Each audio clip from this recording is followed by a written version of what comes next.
যে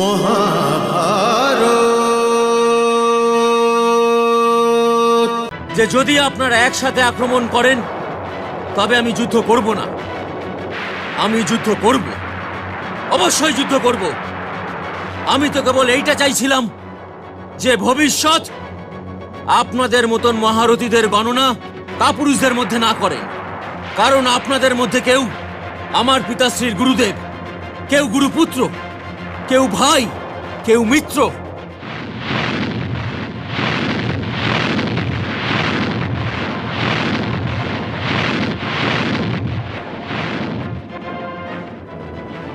হে ভগবান, ওখানে অভিমন্যু ভারতবর্ষের অনেক মহারথীদের মাঝে একলা পড়ে গেছে। ওর এক একজন যোদ্ধা শত শত সৈনিকের বরাবর, সবাই রণনীতিতেও নিপুণ। আমি অর্জুনকে কি করে মুখ দেখাবো, কি করে মুখ দেখাবো?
এটা আমার দুর্ভাগ্য যে আমি আপনাদের মতন কাপুরুষদের হাতে বীরগতি প্রাপ্ত হতে চলেছি। পিতাশ্রী, পিতাশ্রী! সূর্যাস্ত হওয়ার পরে এখানে এসে এই ভূমিকে জিজ্ঞাসা করবেন যে আপনার পুত্র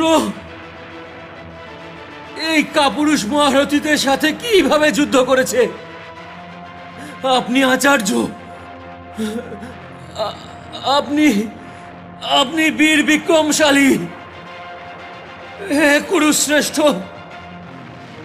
যোদ্ধাদের ধর্ম কি এটাই যে একসাথে এতজন যোদ্ধা মিলে একজন নিরস্ত্র যোদ্ধার উপর আক্রমণ করবে? হে ভরদ্বাজ পুত্র, এ পরশুরাম শিষ্য,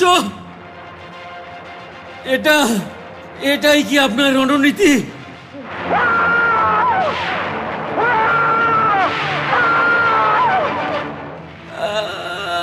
তা তো হে মাতুল, অভিমন্যুর অন্তিম প্রণাম।